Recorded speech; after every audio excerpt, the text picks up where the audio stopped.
Hello students, my self मधु यादव और आज हम पढ़ेंगे crop production and management class 8 biology वाला सेक्शन, जिसका नेक्स्ट लेक्चर हम पढ़ेंगे।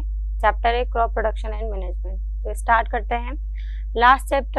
लास्ट लेक्चर्स तक हमने पढ़ा कि बेसिक क्रॉप प्रैक्टिसेस में सबसे पहले हमने पढ़ा प्रिपरेशन ऑफ सॉइल। क्या पढ़ा? Preparation of soil. उसके बाद हमने पढ़ा था सोइंग, यानी कि बीज बोना। उसके बाद में हमने पढ़ा था न्यूट्रिएंट मैनेजमेंट, कि जो न्यूट्रिएंट्स हैं उनका कैसे मैनेजमेंट करेंगे। और इसके बाद में हम पढ़ेंगे इरिगेशन यानी कि वाटर सप्लाई करना है, जिसके डिफरेंट मेथड्स की हम बात करेंगे। फिर हम पढ़ेंगे हार्वेस्टिंग, यानी कि मैच्योर होने के बाद में जो क्रॉप है उसको क्या कर लेना है, कट कर लेना। तो इस तरीके से स्टार्ट करते हैं। तो इरिगेशन क्या होता है? वाटर सप्लाई करना है हमें क्रॉप को, उसे इरिगेशन कहते हैं, फील्ड में करना है। इरिगेशन का पर्पस यही है कि प्लांट को जो रिक्वायरमेंट है वाटर की वो हो जाए। उसके थ्रू उसमें क्या होते हैं, असेंशियल एलिमेंट्स भी होते हैं। हमने बात किया था हाइड्रोजन और ऑक्सीजन जो है वो होता है H2O में, ठीक है, वाटर में, तो वो भी उसको मिल जाएंगे। साथ के साथ जो भी मिनरल होते हैं सोइल में वो सॉल्युबल होके वाटर के थ्रू ही जाएंगे उसमें, ठीक है। ये जर्मिनेशन ऑफ सीड के लिए भी जरूरी होता है, रूट्स के इलोंगेशन के लिए, मतलब ग्रोथ मैनेजमेंट सभी के लिए, ग्रोथ के लिए बहुत इंपॉर्टेंट ये एक स्टेप है। और अगर बात करें इरिगेशन की तो सभी क्रॉप की क्या होती है, रिक्वायरमेंट अलग अलग होती है। क्रॉप की भी रिक्वायरमेंट अलग होती है और सॉइल की भी। तो जैसे मान लो सैंडी सॉइल है, तो सैंडी सॉइल क्या होती है, वाटर एब्जॉर्ब तो जल्दी कर लेगी लेकिन वाटर को ज्यादा देर तक होल्ड नहीं कर पाएगी। बट जो क्लेई सॉइल होती है ना, क्लेई यानी कि चिकनी जैसी मिट्टी जो होती है, क्लेई सॉइल क्या करती है, वाटर को अच्छे से होल्ड कर सकती है। तो इसको कंटिन्यू वाटर की हमें रिक्वायरमेंट नहीं होगी, जबकि सैंडी में हमें कंटिन्यू क्या होगी, रिक्वायरमेंट होगी। तो दो तरीके से वाटर रिक्वायरमेंट हो सकती है प्लांट को, या तो क्रॉप बेसिस पर हो या फिर सोइल बेसिस पर हो। क्रॉप बेसिस पर जैसे पैडी क्रॉप है, ये बहुत कॉमन एग्जाम्पल है कि पैडी यानी राइस जो है उसकी जब खेती करते हैं, एग्रीकल्चर करते हैं, कल्टीवेशन करते हैं, तो उस टाइम पर क्या होता है, उसको बहुत ज़्यादा कंटिन्यूस वाटर सप्लाई की ज़रूरत पड़ती है, ठीक है। जबकि वीट ग्राम कॉटन में ऐसी कोई रिक्वायरमेंट नहीं है। वही बात करें सोइल की, तो मैंने बता दिया सैंडी और क्लेई सोइल, है ना। तो nature of soil in which the crop is grown, if two wheat crop are grown together, one in sandy and another in clayey soil, then in sandy soil more frequent irrigation is needed. Reason मैंने बता दिया है, water को ये hold नहीं कर सकता है ज्यादा देर तक सैंडी सोइल। अब बात करें इरिगेशन सिस्टम, तो डिफरेंट टाइप के इरिगेशन सिस्टम है। तो हमने इस चैप्टर में सभी पढ़ा है कि जो पहले यूज करते थे वो ट्रेडिशनल होते थे, और अभी जो कर रहे हैं हम, है ना, ट्रेडिशनल भी करते हैं लेकिन अभी जो कर रहे हैं वो मॉडर्न मेथड है।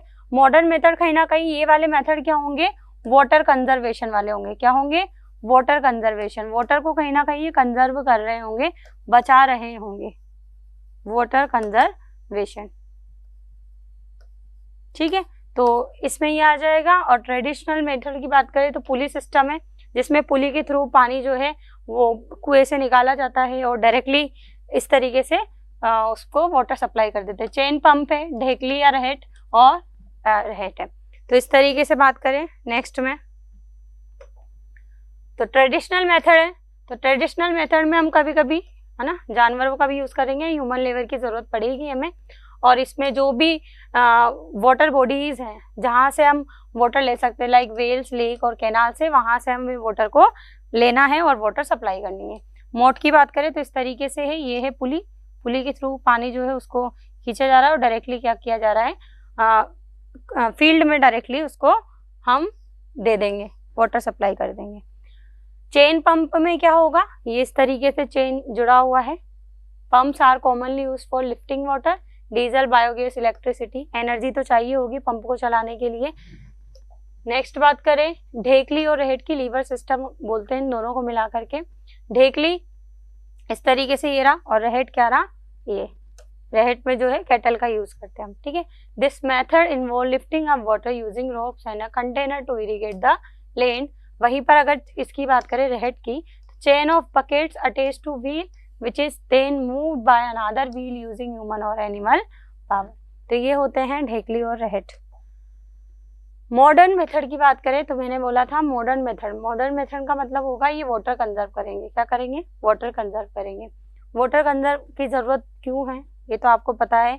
हालांकि बहुत वाटर है हमारे अर्थ पर, लेकिन उसमें से जो यूज़ करने वाला है उसका परसेंटेज बहुत कम है।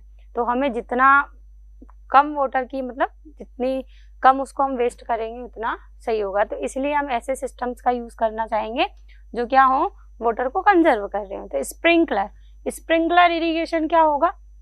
स्प्रिंकलर इरिगेशन में जैसे ये कोई मेन पाइप है और इस मेन पाइप से बहुत सारे इस तरीके से पाइप्स अटैच हो रहे हैं और जहाँ जहाँ पर जा रहे हैं वहीं पर वो इस तरीके से स्प्रिंकलर करेंगे। तो अपने चारों तरफ के पूरे एरिया में क्या कर देंगे, इस तरीके से घूमेंगे और पूरी तरफ वाटर की सप्लाई कर देंगे।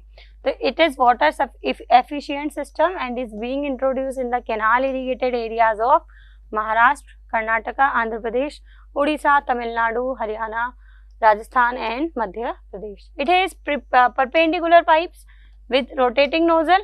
इस तरीके से मैंने बोला था नोजल जो है वो रोटेट करेगा, joint to the main pipeline से जुड़ा होगा एंड रेगुलर इंटरवल्स इस तरीके से डिस्टेंस पर water flows through the main pipeline under pressure created with the help of pump, है ना। ऑब्वियसली बात है, प्रेशर के थ्रू ही वो क्या होगा, अच्छी तरीके से जा पाएगा। Water escape from nozzle and sprinklers on the crop like rain. तो this system spreads water uniformly, सब जगह एक तरीके से जा रहा है, एक ही जैसे जा रहा है। Required quantity of water is supply, जितनी जरूरत है उतनी ही हमें वाटर की सप्लाई करनी पड़ेगी। इससे पहले वाले में देखा था हमने डायरेक्टली पानी को क्या कर रहे थे, डाल रहे थे खेतों में, तो उससे क्या हो रहा था, कुछ ही हो पा रहा था, बाकी तो भे करके जा रहा था। तो इसमें हम इंटरवल से उसमें सप्लाई करते रहेंगे। ये रहा, देखिए इस तरीके से ये मेन पाइपलाइन है इसका, और इससे क्या हुए हैं, बहुत सारे जुड़े हुए हैं, और ये नोजल है और इसको क्या करेगा, स्प्रिंकलर कर रहा है सभी जगह। ड्रिप इरिगेशन की बात करें तो ड्रिप से ड्रॉप, है ना। तो ये क्या करेगा, इस तरीके से जहाँ प्लांट उगा हुआ है वहां पर उसके, ये जैसे कोई प्लांट है तो उसके बिल्कुल रूट में जाकर के वहीं पर अटैच किए जाएंगे पाइप, और रूट में ड्रॉप वाइज क्या किया जाएगा, डायरेक्टली वाटर प्रोवाइड किया जाएगा। तो जहाँ पर बहुत वाटर की कमी है, पानी की कमी है और वेस्टेज को हमें रोकना है, तो वहां पर ड्रिप इरिगेशन को यूज किया जाता है, जैसे हरियाणा, राजस्थान, मध्य प्रदेश। तो ये है हमारे इरिगेशन के सिस्टम जिसमें हमने बात की स्प्रिंकलर और ड्रिप इरिगेशन की, और ये है ट्रेडिशनल मेथड या वाटर कंजर्वेटिव मेथड भी हम इन्हें बोल सकते हैं, जिसमें वाटर क्या होता है, कंजर्व होता है। ट्रेडिशनल तो हमने पढ़े थे, ये मॉडर्न मेथड है। क्या है ये, मॉडर्न मेथड है। ट्रेडिशनल क्या हो गए थे, रहट पंप, ठीक है, चेन पंप, वो सारे ट्रेडिशनल मेथड थे। नेक्स्ट प्रोसेस क्या होगा, इरिगेशन के बाद जब हमारी क्रॉप पूरी तरीके से मैच्योर हो जाएगी तो हम उसे क्या कर लेंगे, कट कर देंगे। The cutting of crop after maturation is called as harvesting. Harvesting एक तरीका है जिसे या तो सिकल से हम करते हैं मैन्युअली, ठीक है, या फिर हार्वेस्टर से। हार्वेस्टर एक मशीन है, और आजकल जो यूज की जाती है वो कंबाइन से। क्या यूज की जाती है, कंबाइंस यूज की जाती है, जिसमें हार्वेस्टिंग और थ्रेसिंग दोनों काम एक साथ हो जाता है। तो थ्रेसिंग क्या होता है, जब हम सीड या ग्रेन जो है उसको अलग करते हैं चाफ से, तो उसे क्या बोलते हैं, थ्रेसिंग बोलते हैं। This is carried out with the help of machine called combine. ये दोनों काम करता है, हार्वेस्टिंग का भी काम करेगा मशीन, और किसका काम करेगी, थ्रेसिंग का भी काम करेगी, यानी कि चाफ से भी क्या कर देगी, उसे अलग कर देगी, किसे, सीड को या ग्रेन को। तो ये होता है combine machine. Farmers with small holding of land do the separation of grain and chaff by winnowing. अगर हाथों से वगैरह से कर रहे हैं तो इसे क्या बोलते हैं हम, winnowing. Note, special festival associated with the harvest. आपको पता है हार्वेस्ट सीजन के अकॉर्डिंग अलग अलग फेस्टिवल सेलिब्रेट किए जाते हैं, जैसे पोंगल है, वैसाखी, होली, दिवाली, नबन्ना एंड बिहू। तो ये डिफरेंट स्टेट में होने वाले जो है फेस्टिवल्स हैं। ये है कंबाइन मशीन, देख सकते हैं यहाँ से ग्रेन कट जो है कटता चला जा रहा है, और यहाँ से इसका चाफ जो है वो अलग होता भी जा रहा है। तो ये है combine machine for harvesting and threshing. Thank you.